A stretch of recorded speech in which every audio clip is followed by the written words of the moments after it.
There's a secret the most successful people in the world understand that the rest of us keep missing. It's not about working harder. It's not about having more connections. It's not even about having the best ideas. The secret is this: they've learned when to close their mouths. I'm going to tell you something that might make you uncomfortable.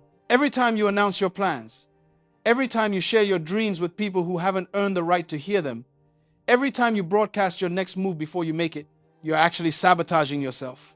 You're killing your own destiny with your words. Now, before you think I'm telling you to become secretive or deceptive, hear me clearly. I'm not talking about being dishonest. I'm talking about being strategic. There's a massive difference between secrecy and strategy. One is born out of fear. The other is born out of wisdom. Most of us were raised to believe that sharing is caring. We were told that talking about our goals makes us accountable. We were taught that announcing our intentions shows confidence. But what if I told you that this conventional wisdom is actually destroying your potential? Adrian Matthews learned this lesson the hard way. 28 years old, brilliant mind, fire in his belly. He had developed an application that would revolutionize how small businesses manage their inventory. For 3 years, he worked nights after his regular job, sacrificing sleep, social life, everything. He wasn't just building software.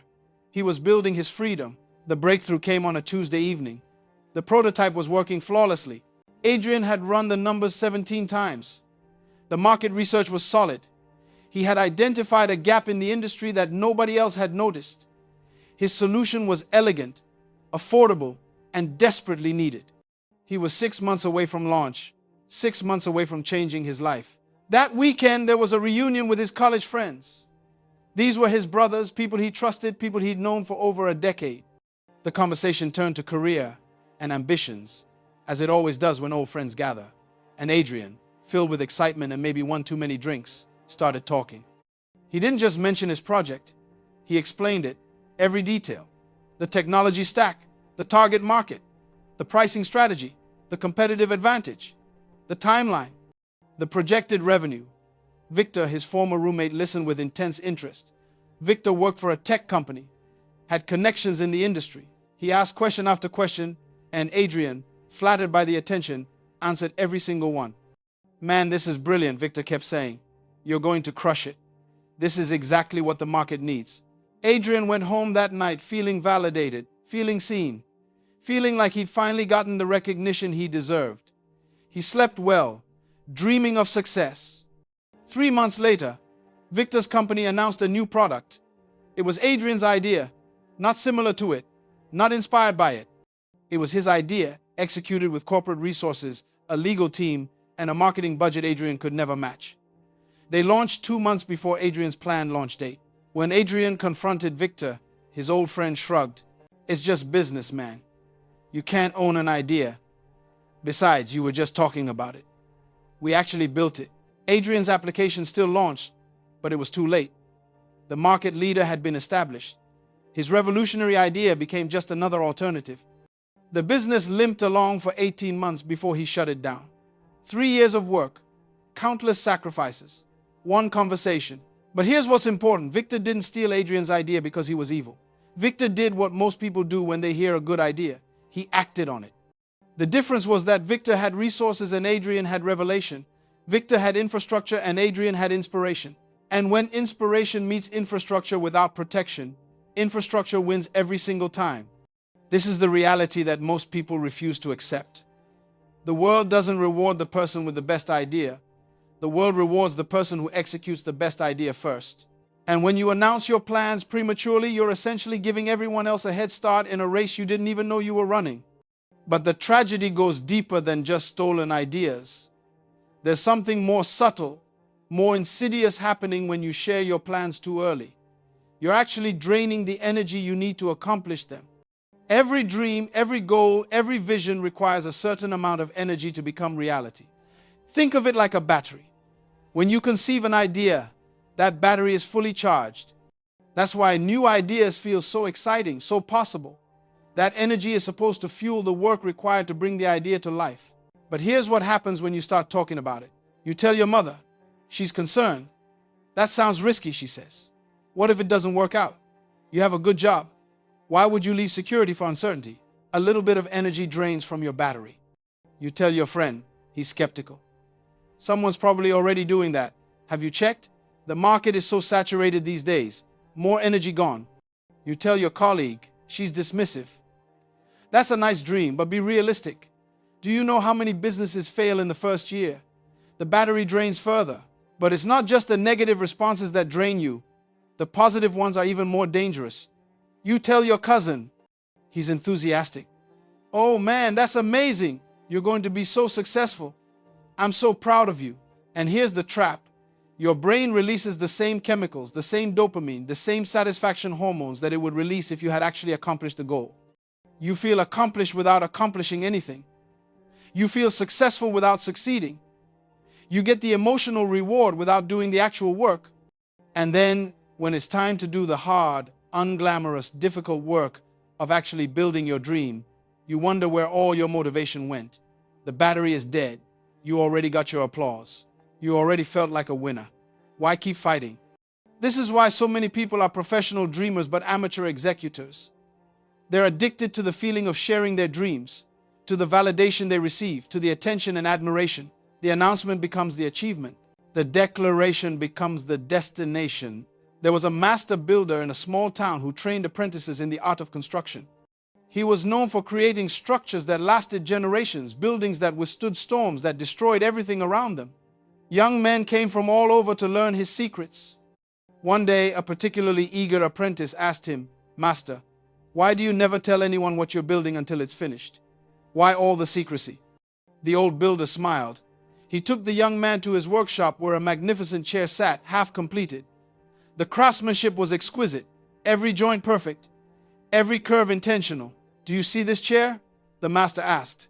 "Yes, master, it's beautiful." "Do you want to know what it will look like when it's finished?" "Very much." The master builder picked up a cloth and covered the chair completely. "That's exactly why I don't tell," he said. "The moment I describe it to you, you form an image in your mind. That image might be close to my vision, or it might be completely different. But either way, you now have expectations. You have opinions. You have suggestions. And here's what happens. If your image matches mine, I feel pressure to meet your expectations instead of exceeding my own vision. If your image is different, I find myself defending my choices, explaining my decisions, justifying my methods. Either way, I'm now creating for you instead of creating from me. But there's something even more important, the master continued. When I describe what I'm building, I use words. Words are limited. They can paint pictures, yes, but they can never fully capture what exists in here. He tapped his head. The vision in my mind is complete, three-dimensional, alive. The moment I try to put it into words, I reduce it. I flatten it. I limit it. And worst of all, once I've described it, I become bound to that description. What if halfway through the building, I discover a better way? What if the wood speaks to me and suggests a different curve? What if inspiration strikes and I see something more magnificent than what I planned?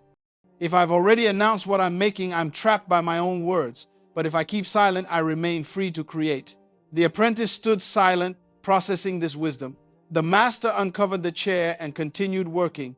"You see, son, the talking is easy. The doing is hard. Most people spend so much energy talking about what they're going to do that they never actually do it. They become experts at explaining their dreams instead of experts at building them. The world doesn't need more explainers. It needs more executors." This principle applies to every area of life. The woman planning to lose weight who announces it on social media every January. The man planning to write a book who tells everyone at every party. The entrepreneur planning to start a business who pitches the idea to anyone who'll listen. They all make the same mistake. They're seeking validation for potential instead of working toward results. And here's the deeper truth. When you announce your plans, you're not just losing energy and inviting competition. You're also exposing yourself to spiritual opposition. I'm not talking about superstition here. I'm talking about a principle that governs reality. Every great accomplishment faces resistance. That's not a belief. That's a fact. The bigger your dream, the stronger the resistance. When you keep your plans to yourself, when you move in silence, that resistance doesn't know where to gather.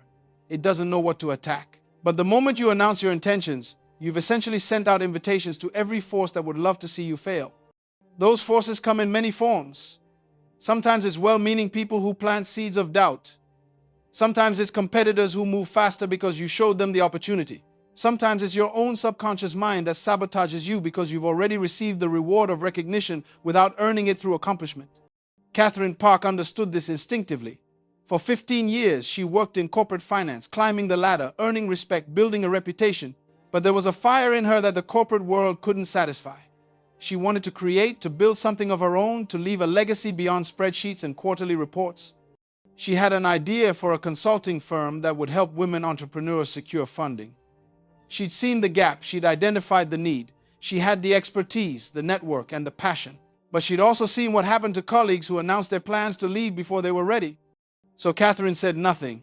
At the office, she was the model employee, dedicated, focused, present. But in the early mornings before work and late evenings after everyone else had gone home, she was building her exit. She was creating systems, developing her methodology, securing her first clients, building her website, establishing her legal structure. Her co-workers had no idea. Her manager had no idea. Even her family didn't know the full extent of what she was building. They knew she was exploring some ideas, but they didn't know she was 6 months away from resignation. When Catherine finally announced her departure, it wasn't a plan, it was a fact. She wasn't leaving to start something. She was leaving because she had already started something. Her business was operational. Her clients were paying. Her systems were working. She wasn't asking for permission or validation. She was making a declaration from a position of strength. The difference between Catherine and most people who plan to start businesses is the difference between announcement and accomplishment. Most people announce intentions. Catherine accomplished objectives, then announced results. This is the pattern of every truly successful person. They understand that the world doesn't care about your plans. The world only respects your results. You can talk about what you're going to do, or you can quietly do it and let your results do the talking. One approach begs for approval. The other demands respect. But staying silent isn't just about protecting your ideas or preserving your energy. It's about honoring the sacred nature of creation itself. When you have a vision, when you receive a download of what's possible, that vision is in its most vulnerable state. It's like a seed. Seeds don't announce themselves. They don't explain what tree they're going to become. They simply go into the ground, into the darkness, into the silence, and they germinate. Only after the roots are strong, only after the foundation is secure, only after growth has actually begun does the seed break through the surface and reveal itself to the world. And even then, it doesn't reveal itself all at once. It reveals itself progressively, step by step, day by day. Your dreams work the same way. They need time in the darkness. They need time in the silence. They need time to develop roots before they develop fruit. When you expose them too early, before they're strong enough to withstand scrutiny, before they're developed enough to defend themselves, you kill them. Most people don't understand why they keep failing. They start with passion, with clarity, with determination. But somewhere between the starting line and the finish line, something dies. The fire goes out, the vision fades, the motivation disappears, and they blame circumstances. They blame the economy. They blame other people. They blame timing. But the real culprit is something they did in the very beginning. They talked when they should have worked. There's a psychological phenomenon that researchers have studied extensively. When you tell someone about a goal you have, when you announce your intention to accomplish something, your brain experiences a premature sense of completion. The satisfaction you get from sharing your goal actually reduces your motivation to achieve it. Your mind mistakes the announcement for the achievement. Think about how many times you've seen this play out. Someone posts on social media about their fitness journey before they've lost a single pound. They get likes, comments, encouragement, they feel good, they feel motivated. For about 3 days, then the hard work sets in. The diet gets difficult, the workouts get painful, and suddenly the motivation that seems so strong has evaporated. Why? Because they already got their reward. They already received validation. The likes and comments gave them the dopamine hit that was supposed to come from actual results. This is why the most successful transformations happen in silence. The person who loses 80 pounds and shocks everyone. The entrepreneur who builds $1 million business while everyone thought they were just working a regular job. The artist who suddenly emerges with a body of work that leaves people speechless. These people understood something fundamental. Real power moves in silence. Isabella Santos knew about struggle. She grew up in a neighborhood where art was considered a luxury, not a career. Her family was practical. Education meant medicine, law, engineering, something that paid bills, something respectable. Art was for rich people's children, not for families like theirs. But Isabella couldn't kill the fire inside her. She saw the world differently. Color spoke to her. compositions revealed themselves in everyday moments. She had a vision for a series of paintings that would explore the invisible emotional landscape of immigrant families. The joy hidden behind struggle, the strength camouflaged as survival, the beauty buried in sacrifice. She started working on the series during her lunch breaks at the accounting firm where she worked. Small sketches at first, studies of light and shadow. She'd rush home after work and paint until midnight, then wake up at 6 to start it all over again. Monica, her closest friend since childhood, noticed the change. "You're different lately," Monica said one evening over coffee. "What's going on?" Isabella wanted to share. She wanted to open up about the paintings, about the vision, about the series that was consuming her every waking thought. Monica was her best friend. If she couldn't share with Monica, who could she share with? But something held her back. Maybe it was instinct. Maybe it was wisdom. Maybe it was the memory of past dreams that died when she spoke them too soon. "Just working on some personal projects," Isabella said. Keeping it vague, Monica pressed. "Come on, you can tell me. What kind of projects?" "I'll show you when I'm ready. I promise." Monica was hurt. Isabella could see it in her eyes. But she held firm. This wasn't about trust. This wasn't about friendship. This was about protecting something sacred until it was strong enough to stand on its own. For 11 months, Isabella painted in secret. She worked her day job. She maintained her relationships. She showed up for family dinners and friends' birthdays. But in the hidden hours, in the sacred space between obligation and sleep, she created. The series grew. 15 paintings, then 20, then 25, each one more powerful than the last. She wasn't just painting, she was excavating truth. She was making visible what had always been invisible. When she finally felt ready, Isabella didn't announce an exhibition. She didn't post previews on social media. She didn't send out save the dates. Instead, she quietly approached a small gallery owner who had a reputation for discovering emerging artists. The gallery owner spent 40 minutes walking through the photographs of Isabella's work. She didn't speak, she just looked. When she finally turned to Isabella, there were tears in her eyes. "When can we show these?" 3 months later, Isabella's exhibition opened. Monica was there, standing in front of the painting she had never seen, had never even known existed. Other friends, family members, colleagues from the accounting firm, they all stood in stunned silence. "Why didn't you tell us?" Monica asked, her voice a mixture of awe and hurt.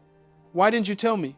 Isabella took her friend's hand. "Because if I had told you, if I had explained what I was trying to do, you would have formed an opinion. You would have had suggestions. You would have meant well, but you would have influenced me. And these paintings needed to come from a pure place. They needed to be completely mine before they could be shared with anyone else." "But there's something else," Isabella continued. "If I had told you about this 11 months ago, when it was just an idea, just a dream, you would have seen the me that doubted.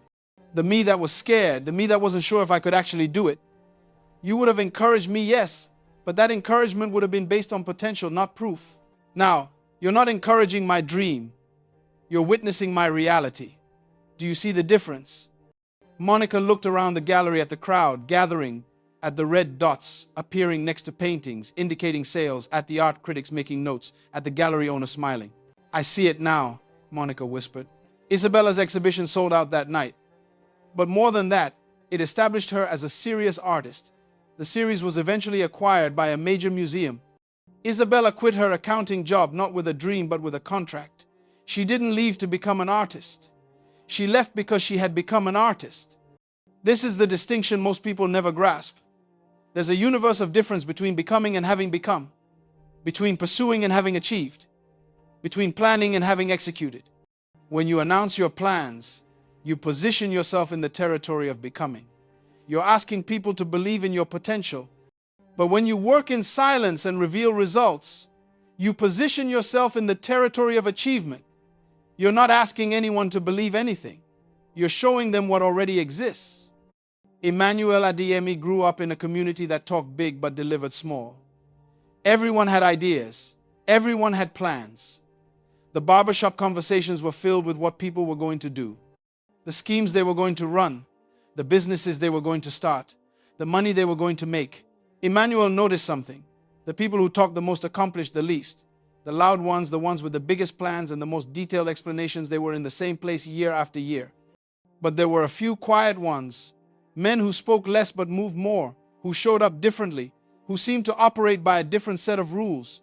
One of these men was Mr. Davidson. He owned 3 businesses in the community, not flashy businesses, a dry cleaning service, a small manufacturing operation, a delivery company, nothing that would make headlines. But together, these businesses employed 47 people from the neighborhood and generated consistent profit year after year. Emmanuel was 19 when he approached Mr. Davidson. "Sir, I want to learn, not just about business, about how you move.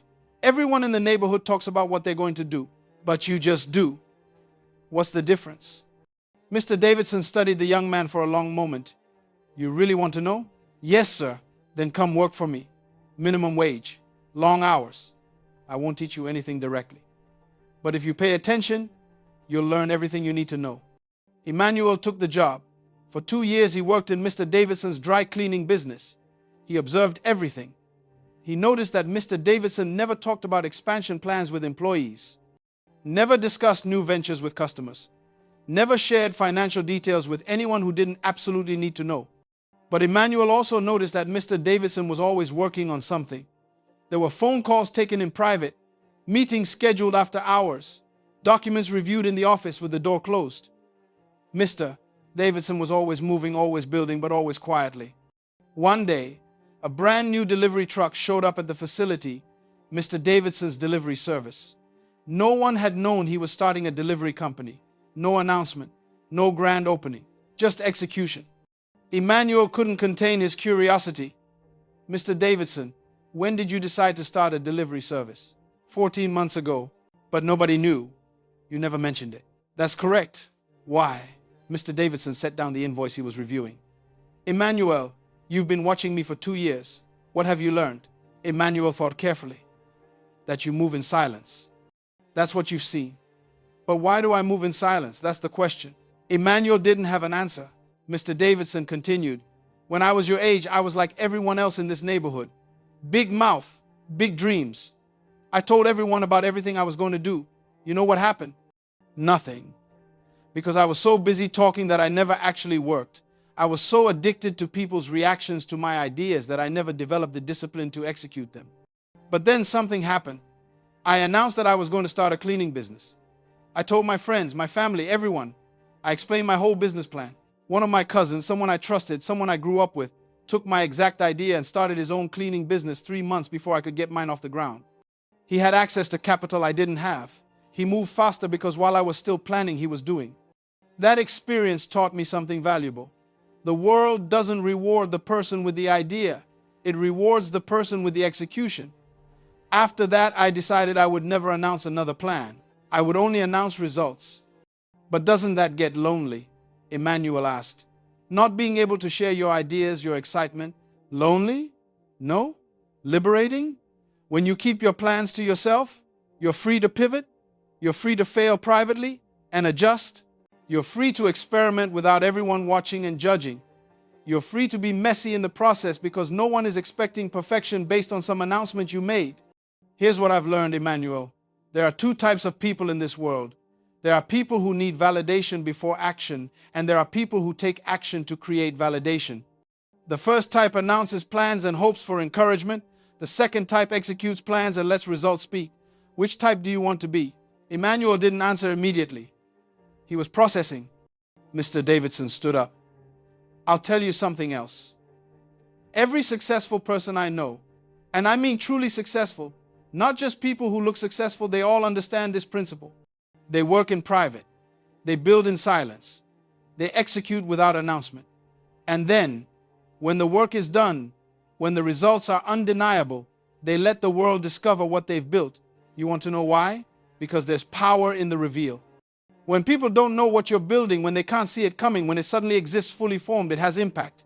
It has weight. It commands respect. But when people watch you build, when they see every mistake, every struggle, every moment of doubt, they become critics instead of admirers. They focus on the process instead of the product." These words changed Emmanuel's trajectory. He spent 5 more years working with Mr. Davidson, learning not just about business, but about the psychology of execution. When he finally started his own venture, no one knew about it until it was operational.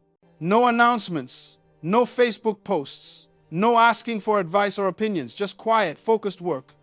The business started small. a consulting service helping other small businesses optimize their operations. He worked from a corner of his apartment. His first client was a referral from Mr. Davidson. Then another. Then another. The work was good. The results were undeniable. Word spread, but not because Emmanuel was spreading it. His clients were spreading it. Within 3 years, Emmanuel had a team of 6 consultants. Within 5 years, he had an office and 12 employees. Within 7 years, his company was generating 7 figures in revenue.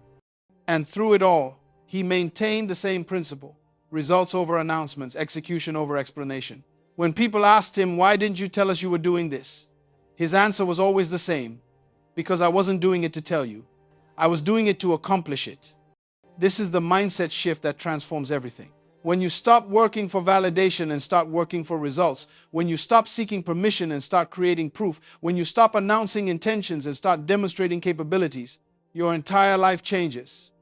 But here's what's important to understand. This principle doesn't mean you work completely alone. It doesn't mean you never seek counsel or advice.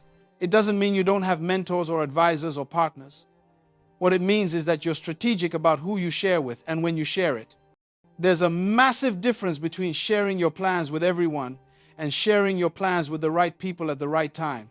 When you're building something significant, you need input from people who have relevant expertise. You need feedback from people who have walked the path you're trying to walk. You need support from people who have earned the right to speak into your life. But these people are rare. They're not the masses. They're not your social media followers. They're not casual acquaintances or distant relatives. They're carefully selected individuals who have demonstrated wisdom, who have achieved what you're trying to achieve, who have your best interests at heart and the experience to actually help you. When you share with these people, you're not seeking validation. You're seeking refinement. You're not announcing. You're strategizing. You're not looking for applause. You're looking for insights that will help you execute more effectively. The problem is that most people can't distinguish between these two types of sharing. They think all sharing is the same. So they tell everyone everything and wonder why their dreams keep dying. They spray their plans everywhere like seeds on concrete and wonder why nothing grows. Strategic sharing is targeted, intentional, and purposeful. Premature announcement is desperate, scattered, and destructive. One builds your vision, the other destroys it. Consider the difference in these scenarios. Scenario 1, you have an idea for a business. You post about it on social media. You tell all your friends. You explain it to your family. You share it at networking events. Everyone knows what you're planning to do. You feel excited. You feel validated. But 6 months later, nothing has materialized. Why? Because you spent your energy announcing instead of executing. You got the reward of recognition without doing the work of creation. Scenario 2, you have the same idea for a business. You identify 3 people, someone who has successfully started a similar business, someone who understands the financial aspects, and someone who knows the market you're targeting. You meet with each of them privately. You ask specific questions. You gather specific insights. You take their feedback and you work. You execute, you build, you test, you refine. 6 months later, you have a functioning business. Now, when you announce, you're not announcing a plan. You're announcing a reality. See the difference? One approach broadcasts to many and achieves nothing. The other approach consults with few and accomplishes much. This brings us to another critical point. Silence isn't just about protection. It's about power. There's something powerful about moving without announcement. There's something intimidating about someone who simply shows up having already accomplished what everyone else is still talking about doing. When you work in silence, you control the narrative. You control the timing. You control the reveal. You're not at the mercy of other people's opinions or expectations. You're not trapped by premature commitments. You're not boxed in by public declarations. You're free to pivot, to adjust, to completely change direction if necessary without having to explain yourself to anyone. This freedom is priceless. It's the difference between being a slave to your announcements and being a master of your execution. When you've told everyone you're going to do something specific, you feel obligated to do it even if you discover a better path. You feel pressured to deliver on what you promised even if circumstances change. Your ego gets involved. Your reputation feels at stake. So you push forward with a plan that no longer makes sense just because you don't want to look like you failed. But when you work in silence, if something isn't working, you simply adjust. No announcements to retract. No explanations to give. No damage control to manage. Just smooth, efficient, course correction. This agility is one of the greatest advantages of strategic silence. The most dangerous person in any room is the one whose moves you can't predict because they never announce them. The most formidable competitor is the one who's building while everyone else is talking. The most successful individual is often the one who surprises everyone because nobody saw them coming. This is true in business. It's true in personal development. It's true in relationships. It's true in every area of life. The person who announces less and accomplishes more will always surpass the person who announces more and accomplishes less. Now, I know what some of you are thinking, but what about accountability? Don't we need to tell people our goals to stay accountable? Here's the truth about accountability. Real accountability doesn't come from announcements. It comes from commitment to yourself and strategic partnership with the right people. When you announce your goals publicly, you're not creating accountability. You're creating pressure to perform for an audience. That's not the same thing. True accountability is private. It's between you and the people who are actually invested in your success, not just interested in your story. You don't need 1,000 people knowing your goals to hold yourself accountable. You need clarity about why the goal matters, commitment to see it through, and perhaps 1 or 2 trusted advisors who will check in on your progress. That's accountability. Everything else is performance. Listen to me carefully now, because what I'm about to tell you will determine whether you spend the rest of your life as a talker or as a doer. This moment right here, right now, is a crossroads. One path leads to more of what you've always done, announcing dreams, collecting encouragement, feeling temporarily motivated, and then watching those dreams evaporate. The other path leads somewhere different, somewhere most people never reach. That second path requires something from you that's uncomfortable. It requires you to disconnect your ego from external validation. It requires you to find satisfaction in the work itself, not in people's reactions to your plans. It requires you to be comfortable being misunderstood, being underestimated, being overlooked while you're building. That's hard. That goes against everything our social media culture has trained us to do. But here's what happens when you choose that path. You discover a different kind of power. Not the shallow power of being talked about, but the deep power of being undeniable. Not the fleeting power of trending, but the lasting power of substance. Not the borrowed power of other people's opinions, but the authentic power of your own achievements. Every single day you have a choice. You can talk about your plans, or you can work on your plans. You can announce your intentions, or you can execute your vision. You can seek approval, or you can create results that require no approval because they speak for themselves. The Adrian Matthews story, the Isabella Santos story, the Emmanuel Adeyemi story, these aren't just stories, they're blueprints. They're showing you what's possible when you shift from announcement to accomplishment. But here's what you need to understand. Those results didn't happen because these people were more talented than you. They didn't happen because these people had more resources than you. They happened because these people made a decision. They decided that their work was more important than their reputation. They decided that results mattered more than recognition. They decided to move in silence until their success made the noise. You can make that same decision right now. Not tomorrow. Not when circumstances are better. Not when you feel more ready. Right now. Today. This moment. Stop waiting for the perfect time to stop talking and start doing. Stop waiting for enough encouragement to take action. Stop waiting for permission that's never going to come. The permission you need can only come from one person, and that person is staring back at you in the mirror.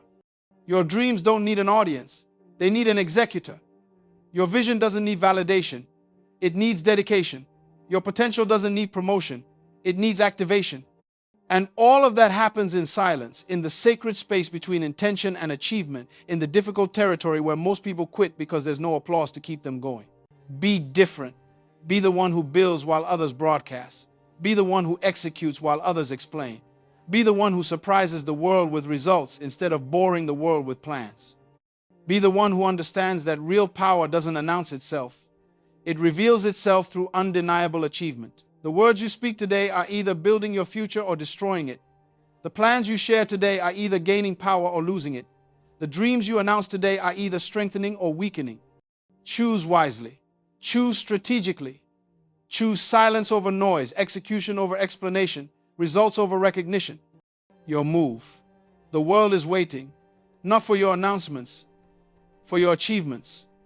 Now go make them happen. In silence, in focus, in power. Stop sharing your plans. Start living them.